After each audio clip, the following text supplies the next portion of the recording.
Good morning all of you. आज हम आपके सामने जो हमारा इतिहास है उसका जो थर्ड चैप्टर है उसके बारे में आपसे डिस्कस करना चाहते हैं। और जो आज हमने टॉपिक लिया है आपके लिए वो टॉपिक है ग्लोबलाइजेशन ऑफ द वर्ल्ड।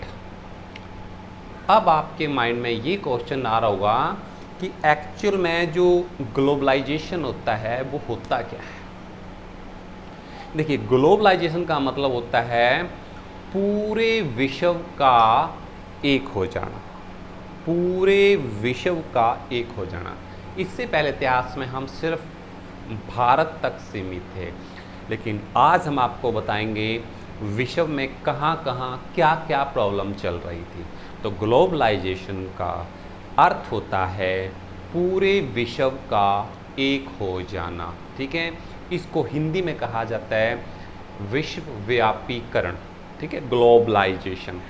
क्योंकि धीरे धीरे अंग्रेज़ों को भी ये एहसास होने लग गया था कि वो अकेले सारा कुछ नहीं कर सकते, तो उन्हें भी आगे बढ़कर बाकी देशों का साथ देना पड़ेगा। तो टॉपिक आज हम लेके आए हैं कॉर्न लॉ द्वारा ब्रिटिश सरकार का फैसला।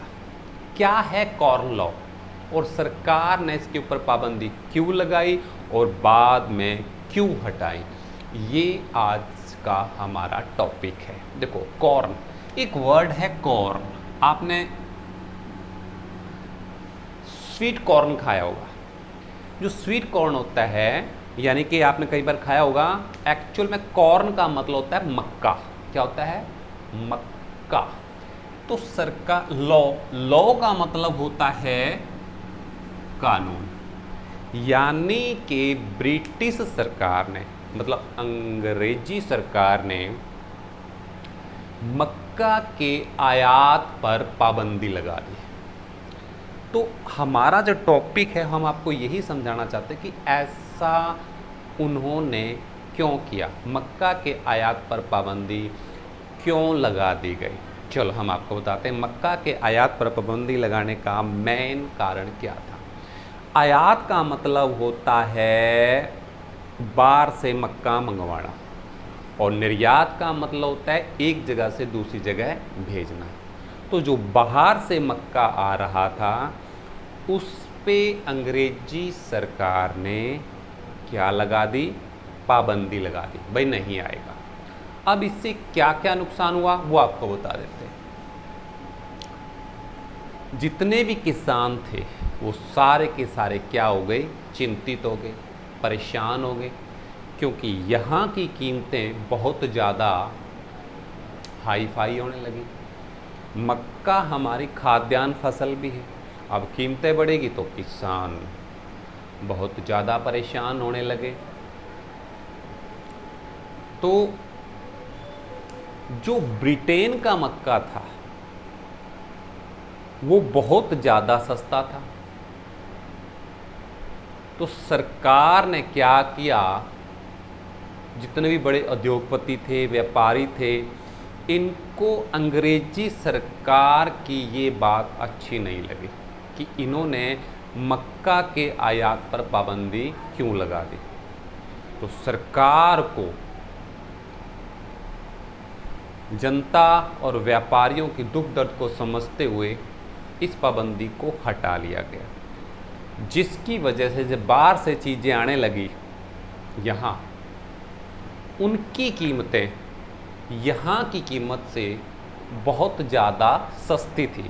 रिपीट कर रहा हूँ, भी बाहर से मक्का आया, जो बाहर से मक्का आयात हुआ उनकी कीमतें ब्रिटेन की कीमतों से बहुत ज़्यादा कम थी।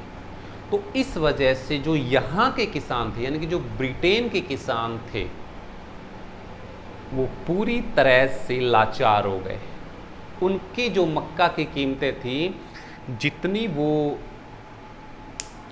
उत्पादन में या फसल में लगा रहे थे, उनको उतनी कीमत भी नहीं मिल पा रही थी, जिसकी वजह से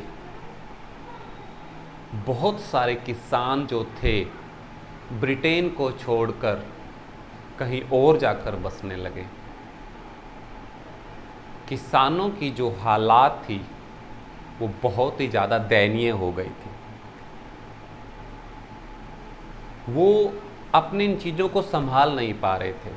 उनके पास देश को छोड़कर बाहर जाने के अलावा और कोई भी चारा नहीं था। परिणाम स्वरूप किसानों की जो हालात थी वो बहुत ही ज़्यादा दयनीय हो गए। किसान वरीड हो गए, चिंतित हो गए, परेशान हो गए। अब वो सरकार का मुकाबला तो कर नहीं पा रहे थे। परिणाम स्वरूप उन्होंने देश छोड़ना ही उचित समझा। और जो गरीब किसान थे वो धीरे धीरे करके माइग्रेट होने लगे। माइग्रेट का मतलब होता है एक देश से दूसरे देश के अंदर जाने लगे। तो कुल मिला के अंग्रेज़ों द्वारा लिया गया कॉर्न लॉ का जो फैसला था वो पूरी तरह से गरीब किसानों के लिए अभिशाप था।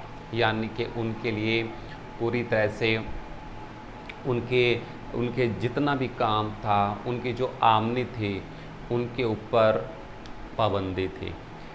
और अंग्रेज़ों ने उनके विकास के ऊपर पूरी तरह से, एक तरह से हम यही मान के चलेंगे कि उनकी इस विकास के पहिए को पूरी तरह से रोक दिया था। अगर अंग्रेज़ चाहते तो किसानों का साथ दे सकते थे, बट अंग्रेज़ों ने ऐसा नहीं किया। परिणाम स्वरूप जो जनता पहले ही बहुत ज़्यादा गरीब थी, उन्होंने धीरे धीरे करके इस देश को छोड़ना स्टार्ट कर दिया। ठीक है, कल हम आपको बताएंगे नेक्स्ट टॉपिक कि किस प्रकार इस कॉर्न लॉ की वजह से और क्या क्या परेशानी हुई।